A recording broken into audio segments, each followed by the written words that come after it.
Amid rapidly escalating hostilities between Iran and Israel, former Pakistan Foreign Minister Bilawal Bhutto Zardari warned on Saturday that Pakistan cannot afford the conflict to spiral into Iraq 2.0 or World War III. Addressing a press conference in Brussels, Bilawal urged the international community to push for an immediate ceasefire, condemning recent Israeli strikes on Iran that killed nearly 80 people and wounded over 300. "We do not want a war on our borders," he stressed, adding that perpetual conflict serves no one's interest. The other border where we almost we were engaged in a full-blown conflict that could have led to a nuclear war is India. Then the other country is Iran. We certainly don't want war on this border. Pakistan has condemned the strikes that took place over the last couple of days at our neighboring country. And we will continue to advocate for peace on all our borders, be it with Afghanistan, be it with Iran, be it with India. We absolutely cannot afford this conflict to turn into Iraq 2.0 or World War III. And it has become far too easy for this to be having a war every month. What is wrong with this generation? You were supposed to protect us from the scourge of war through dialogue and diplomacy, and it has become the default setting. Whenever there is a conflict, whenever there is a dispute, to launch into full-scale war. And it is far easier for older generations to make these decisions, to start these conflicts. But it's my generation that's going to have to pick up the pieces. In Islamabad, Defense Minister Khawaja Asif reaffirmed Pakistan's unwavering support for Iran, vowing to protect its interests on international platforms. He proposed an emergency meeting of the Organization of Islamic Cooperation, OIC, to unify the Muslim world against Israeli aggression. The Foreign Office went further, citing Article 51 of the UN Charter to assert Iran's right to self-defense and demanding global accountability for Israel's actions. At the UN Security Council's emergency session, Pakistan's permanent representative 𝐒𝐭𝐲𝐰𝐬 denounced Israel's unjustified and illegitimate attacks, aligning Islamabad firmly with Tehran. He called for restraint and diplomatic solutions, while UN officials warned of catastrophic regional fallout. Madam President, Pakistan strongly condemns unjustified and illegitimate aggression by Israel against the Islamic Republic of Iran. Pakistan stands in resolute solidarity with the brotherly people of Iran. We offer our sympathies and condolences on the loss of life and damages due to these heinous attacks. The Israeli military strikes violate the sovereignty and territorial integrity of Iran and clearly contravene the UN Charter and fundamental principles of international law.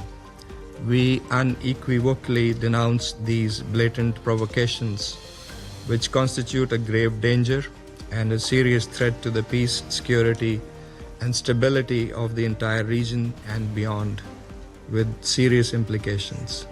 Iran has the right to self-defense under Article 51 of the UN Charter.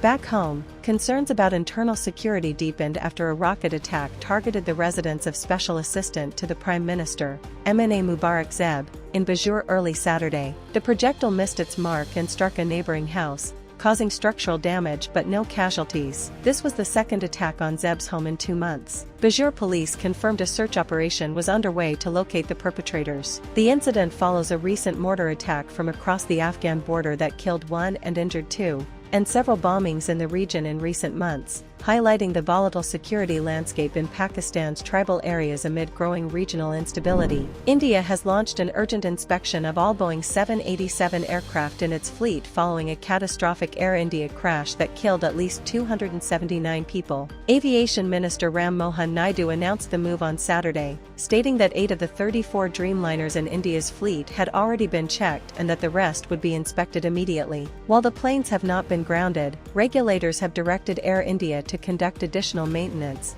including checks on engine performance and takeoff parameters. The Boeing 787-8 Dreamliner, bound for London's Gatwick, crashed seconds after takeoff from Ahmedabad on Thursday. Officials say the aircraft lost altitude abruptly and exploded on impact, hitting buildings near a medical college. Only 1 passenger survived the tragedy, making it the deadliest aviation disaster in a decade. Investigators are examining the aircraft's engines, landing gear status, and flight systems as they continue searching for the second black box. Meanwhile, in Canada, members of the Sikh community are outraged over Prime Minister Mark Carney's invitation to Indian PM Narendra Modi to attend the G7 summit in Alberta. Despite ongoing allegations linking Indian officials to the 2023 killing of Sikh leader Hardeep Singh Nijjar in Canada, Modi is expected to participate as a guest. Activists have criticized the decision as an affront to human rights and say it overlooks threats to Sikh Canadians. Protests are planned in Ottawa this weekend.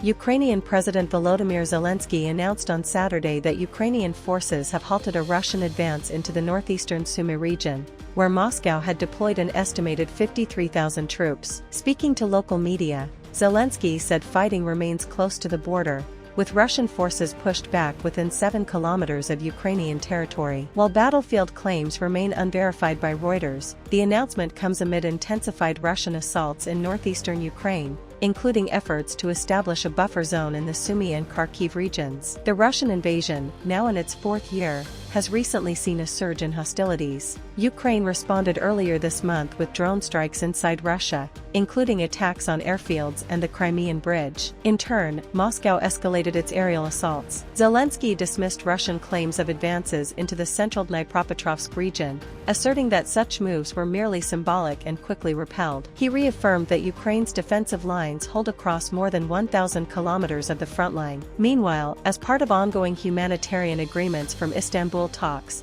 Ukraine and Russia conducted multiple prisoner-of-war swaps. Zelensky confirmed the 4th exchange in a week, with most returned Ukrainian soldiers captured since 2022. Kyiv also received the bodies of 1,200 fallen troops from Russia. However, Moscow reported receiving no bodies of its own dead in return, despite similar expectations under the agreement.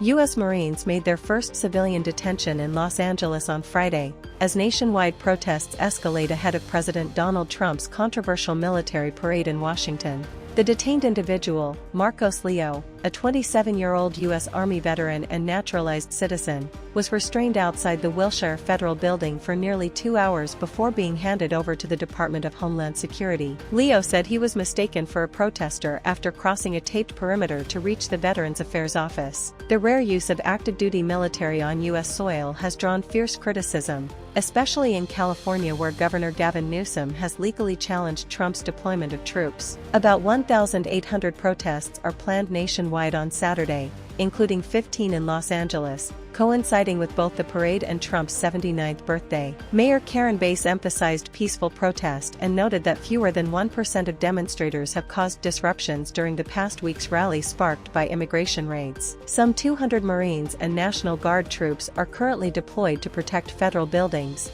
as the administration braces for further unrest. Critics, including Democratic Senator Tammy Duckworth, have condemned the military parade's estimated $30 to $45 million cost, calling it an ego-stroking spectacle. Meanwhile, heightened security, curfews, and rain forecasts may dampen turnout but not public dissent. Separately, Mexican President Claudia Sheinbaum urged U.S. officials to avoid immigration enforcement during Saturday's Gold Cup soccer match in Los Angeles, amid rising tensions and fear in migrant communities. Iran and Israel exchanged deadly missile strikes on Saturday, escalating fears of a regional war. The latest violence came after Israel launched a major air assault on Friday, striking Iranian nuclear facilities in Natanz and Isfahan and killing senior scientists and commanders. In response, Iran fired over 200 ballistic missiles, hitting multiple Israeli cities. Tehran says 60 civilians, including 20 children, were killed in retaliatory Israeli airstrikes on a residential complex. The conflict spilled into Gaza, where at least 58 Palestinians were killed by Israeli strikes, many near a food aid distribution center backed by the U.S.-supported Gaza Humanitarian Foundation, GHF. Local medics reported dozens more injured as desperate civilians gathered for food. The Gaza Health Ministry says 274 people have died near GHF aid sites since its operations began in May. The United Nations has criticized the GHF system as militarized and ineffective. Meanwhile, tensions surged at the UN Security Council. Iran called Israel's actions a declaration of war and accused the U.S. of complicity. Israel defended its strikes as a necessary move to prevent Iran from producing nuclear weapons, while the UN's nuclear watchdog confirmed contamination at Natanz. UN officials urged restraint, warning of enormous global consequences if the conflict widens. Despite US, Egyptian, and Qatari mediation efforts, a ceasefire remains elusive.